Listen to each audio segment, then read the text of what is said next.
Hi, friends. My name is Jane, also known as Grandma Jane, and it's time for a Bible study. We're going to be getting into the first half of John chapter 5, and I look forward to just digging into the Word of God with you and just ask the Lord to teach us from His Word. We want to learn so that we might walk worthy of the calling with which we have been called. So go ahead and grab your Bibles and we'll go ahead and get into it. John chapter 5, verse 1 says, After this, there was a feast of the Jews, and Jesus went up to Jerusalem. What feast was that? Well, it could have been one of three where the Jewish men were required to make a trip to Jerusalem if they weren't already there. One is the Passover.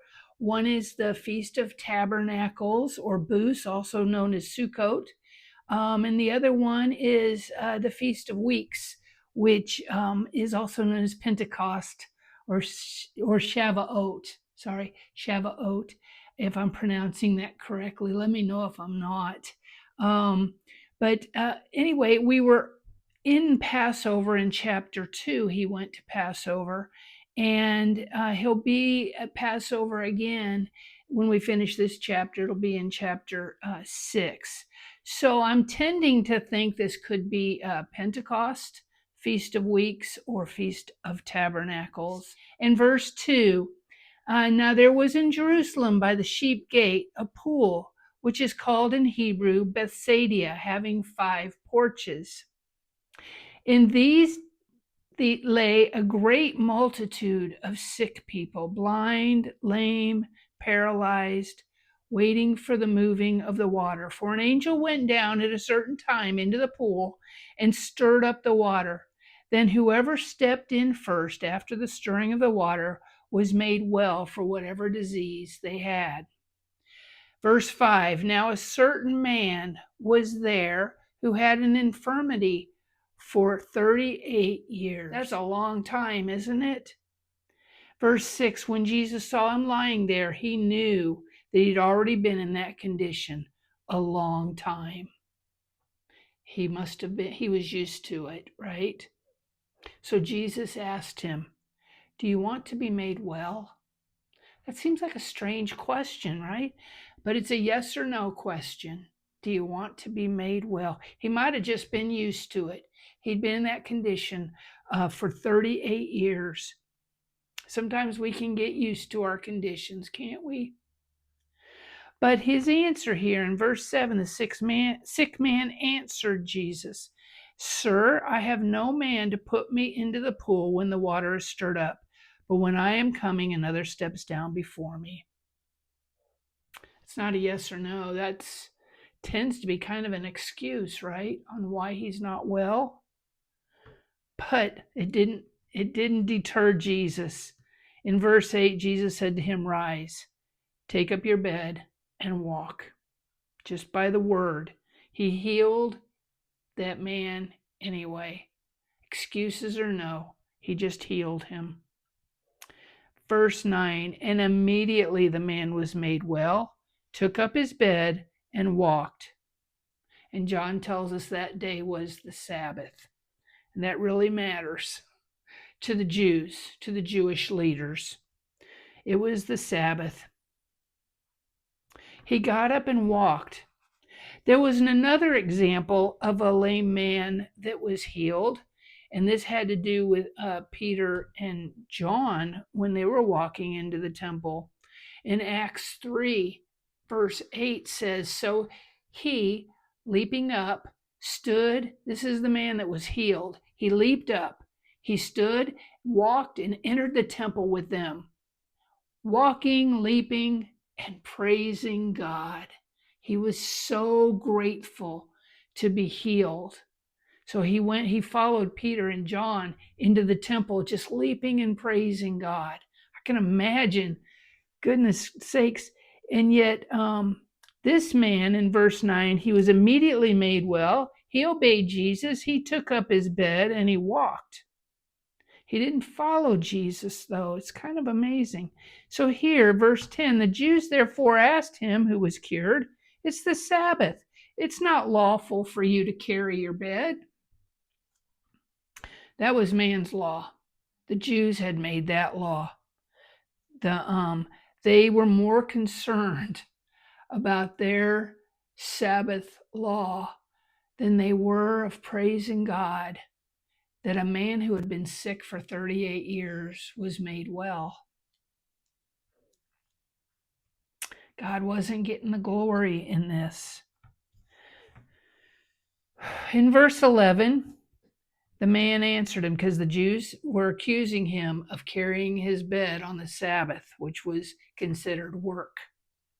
So his answer, he who made me well, said to me, take up your bed and walk. So that's why he was carrying it. And the Jewish leaders asked him in verse 12, who is this man who said to you, take up your bed and walk? In verse 13, but the one who was healed did not know who it was. He had been dramatically is the better word, dramatically healed. His life will be changed, and he didn't know who did it. For Jesus had withdrawn a multitude being in that place. Remember, it was a feast, one of the three probably, where all the Jewish men had to come to Jerusalem. It's when it's very packed with people. So there was a multitude, and Jesus let himself be lost in the crowd. So the man didn't know, he didn't ask, didn't follow Jesus or anything. Afterwards, in verse 14, Jesus found him in the temple, which is a good place for a Jewish man to be, and he said to him, see, you have been made well. Sin no more, lest a worse thing come upon you. That's interesting. That's interesting. We remember where Jesus said that to the woman caught in adultery in John 8, 10, and 11. When Jesus had raised himself up, he saw no one with the woman, and he said to her, woman, where are those accusers of yours? Has no one condemned you? And she said, no one, Lord. She's calling him Lord. And Jesus said to her, neither do I condemn you. Go and sin no more. That's repentance. And let's see, in John 9:3, 1 through 3, it says here also, now as Jesus passed by, he saw a man who was blind from birth, and his disciples asked him, saying, Rabbi, who sinned, this man or his parents, that he was born blind? And Jesus answered, neither this man nor his parents sinned, but that the works of God should be revealed. You know, when Jesus healed people, it wasn't because they weren't sick or like this was a blind man. He wasn't blind because of sin, but God allowed him to be born blind so that he could be glorified in his healing. But then we have 1 Corinthians 11, 28 and 30, which really addresses, I think, where we are here in John 5, chapter 14, where Jesus told the man, sin no more, or else something worse will come upon you. In 1 Corinthians 11, 28 and 30, Paul is telling the Corinthians, but let a man examine himself. He was talking about communion when they have the bread and the drink. Let a man examine himself, and so let him eat of the bread and drink of the cup. For he who eats and drinks in an unworthy manner eats and drinks judgment to himself, not discerning the Lord's body. But for this reason, many are weak and sick among you, and many sleep, which means many have died. It's a sin to take communion without first examining yourself and confessing any sin. And that's what Paul was telling the Corinthians, because they were just doing it without seeking to be righteous with God. there were many that were sick among them, and weak, and even dead. That's what it means when he said many sleep. So this man, I kind of roundaboutly wanted to bring those other scriptures to kind of explain verse 14 when Jesus found him. See that you have been made well. And like the woman caught in adultery, go and sin no more. Go and sin no more. Somehow, something with the way that he had been deformed or something, whatever was wrong with him, could have been because of sin. And he's saying, don't sin anymore or it's going to be worse. Something worse will come upon you. All right, I think I beat that enough. Verse 15. The man departed. That's so sad. Instead of following Jesus, he departed. And he told the Jews that it was Jesus who made him well. That's not really an act of gratitude, is it? It's not giving God the glory. He's telling on Jesus. For this reason, the Jews persecuted Jesus and sought to kill him, because he had done these things on the Sabbath. It didn't matter that there was now a man that was made well. He was breaking their Sabbath law. It's not God's law. Not God's law. Jesus never sinned. Okay, verse 16. For this reason, the Jews persecuted Jesus and sought to kill him because he had done these things on the Sabbath. Verse 17. But Jesus answered them, my Father has been working until now, and I have been working. He was calling he was calling God his Father. Verse 18, therefore, the Jews sought all the more to kill him because he not only broke the Sabbath, he also said that God was his Father, making himself equal with God. They knew full well what he meant, and that's what he meant. He is God. And so they saw that as blasphemy, and they wanted to kill him for it. Verse 19, then Jesus answered and said to them, most assuredly I say to you, the Son can do nothing of himself, but what he sees the Father do. For whatever he does, the Son also does in like manner. Isn't that the way of our families? If a father has a son, the son wants to do what the father does. And like father, like son, you know, that old saying. And here, this is what Jesus is saying.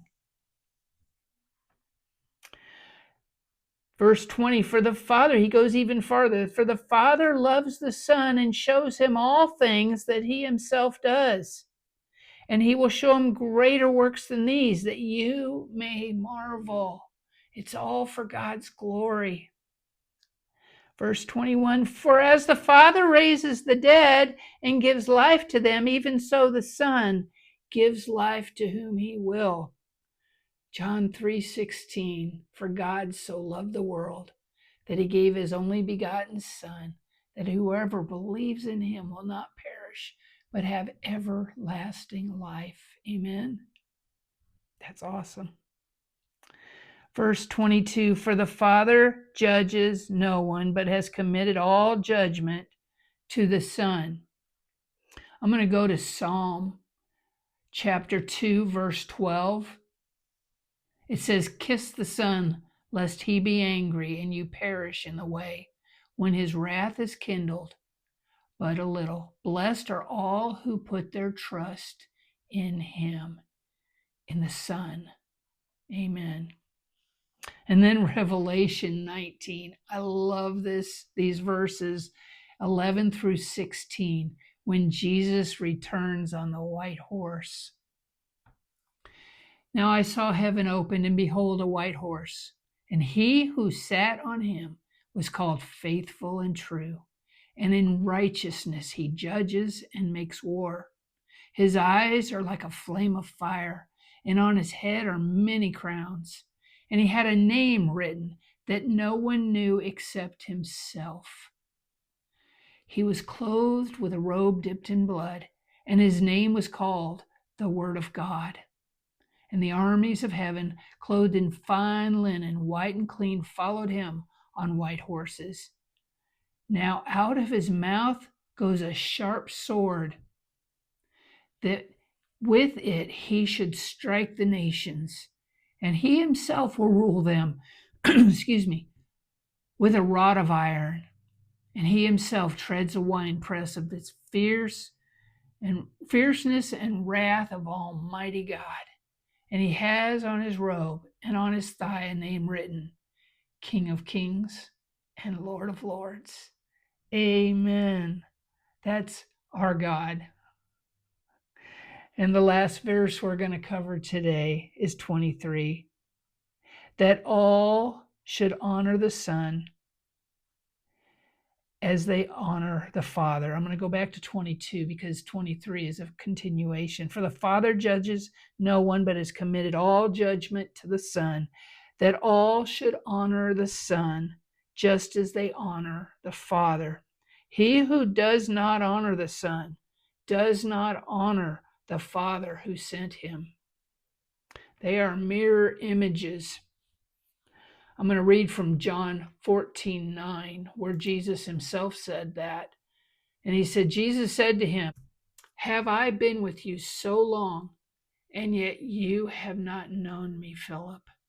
He who has seen me has seen the Father. So how can you say, show us the Father? Amen. Jesus is God in the flesh, and he is alive and seated at the right hand of God Almighty on his throne right now, and he is returning on the white horse for victory. Amen. Well, that's all we're going to do today, beloved. If you have any comments, please feel free to comment. If you have not yet, please subscribe. That would be awesome. And then you will be notified when we do part 2 of chapter 5 and continue on in this Bible study. The Word of God, the sharp double-edged sword. It was mentioned with Jesus in Revelation. The Lord bless you and keep you. The Lord make his face to shine upon you and be gracious unto you. May the Lord lift his countenance upon you and give you peace. God bless, beloved. Thanks for joining. Bye.